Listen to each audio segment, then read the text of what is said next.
What was the biggest challenges in raising me? Most of your life, you were very cooperative.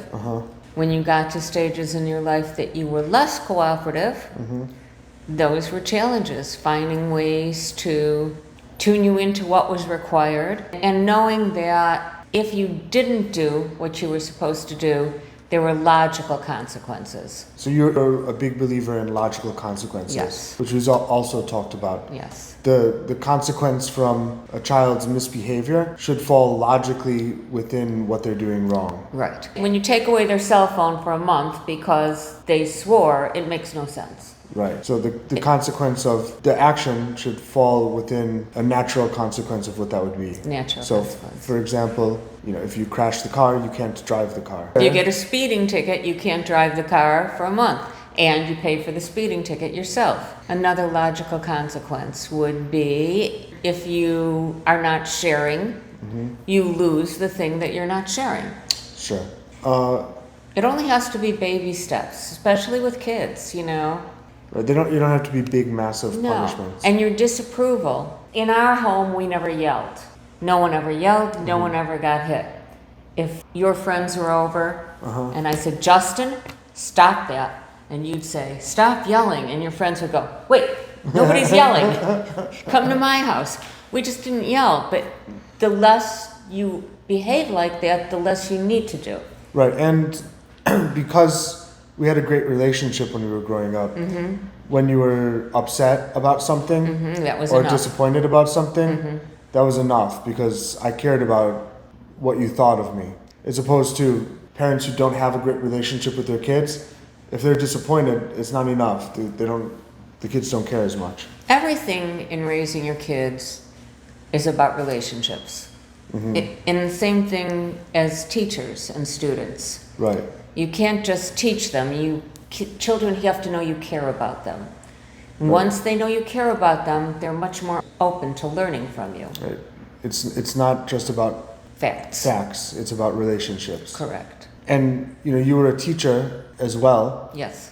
and you use that same philosophy when you're teaching. Yes. Yeah. It's all about the relationships, and children will want to learn, and they should never have to be afraid of their parent or afraid of their teacher, because when you're in that kind of tense environment, you really can't learn.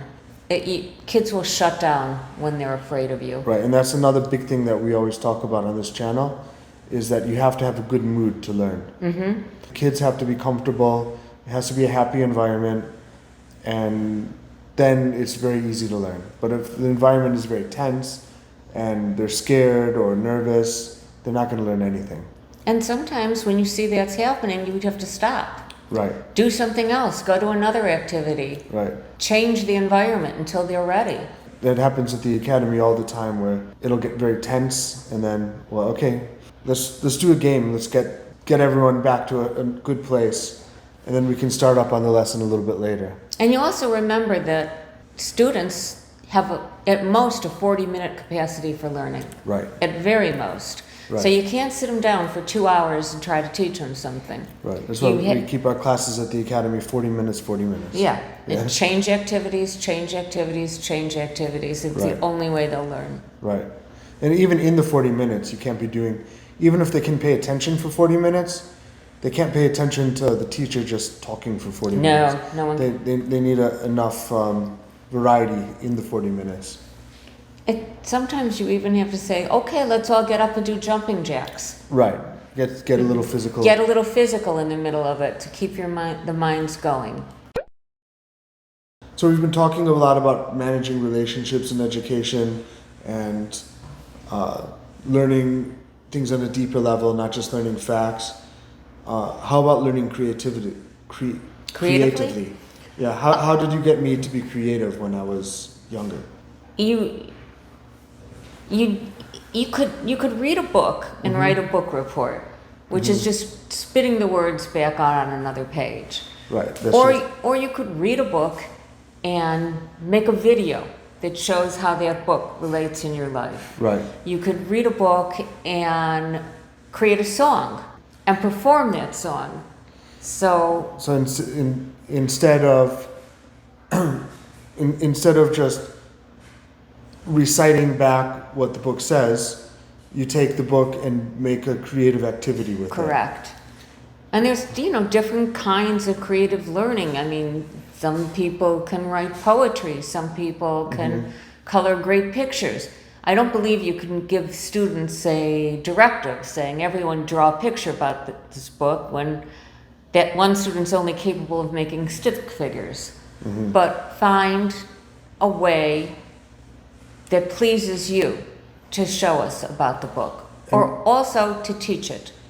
I think that for a student to say they've learned something, they have to be able to teach it to another student. So grouping them together and saying, okay, now you teach this to her. And yeah, the best way to learn is teaching. Right.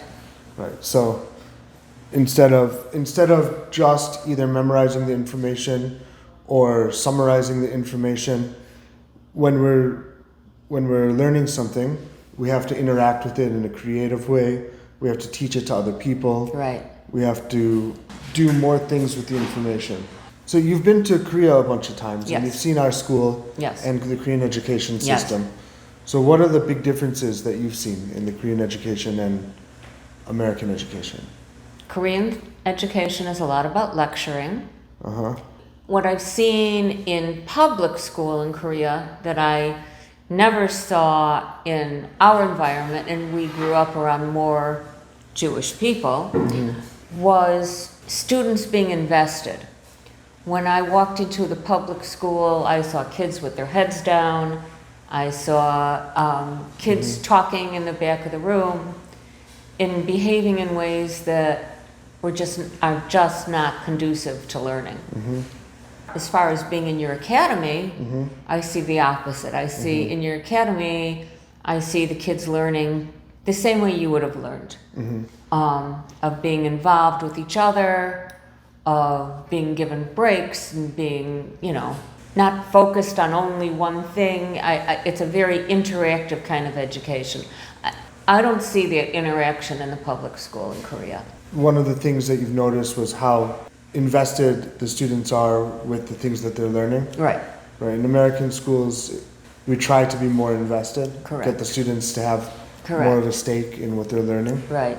So we grew up Jewish in an area that has a lot of Jewish people. So when I was growing up, I didn't really think of my environment as being a Jewish environment.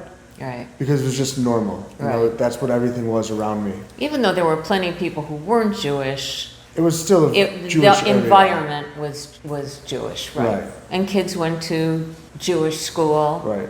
I went to Jewish school. Yes. Now that I've left that area and gone out and seen other areas and how they do education, I can see the differences between the way that Jewish people do it and the way that non-Jewish people do it. And we're very focused on future. I think they are in Korea too, focused on what happens to the kids in the future, but it seems different. What I don't like about Korean education is there's no evaluation along the way. You go through a whole grade and then you take a test. And that one test determines your next step in life. And there's more than what you can learn in a test that should contribute to what happens next. It's never that way where you grew up. Teachers would get together and they would talk about your personality, your involvement, how much you participate, how much you care. It wasn't just a number on a piece of paper that determined the next thing. And when I hear about kids having to take a test in Korea to figure out what college they could go to, and they just have that one single test, they don't have everything they've been involved in, they can't present where they volunteered. Right. In our education, volunteering is very important too. Yeah. You'll be happy to know it's changing nowadays. Oh, that's good.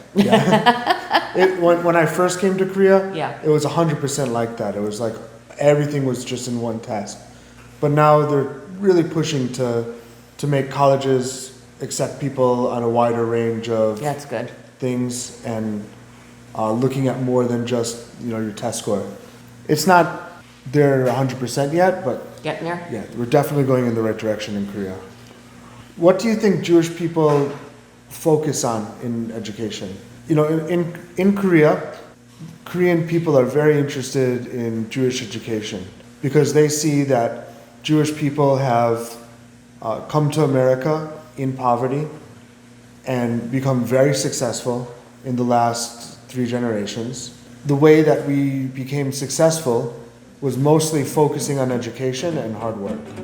Right? And so Koreans try to replicate.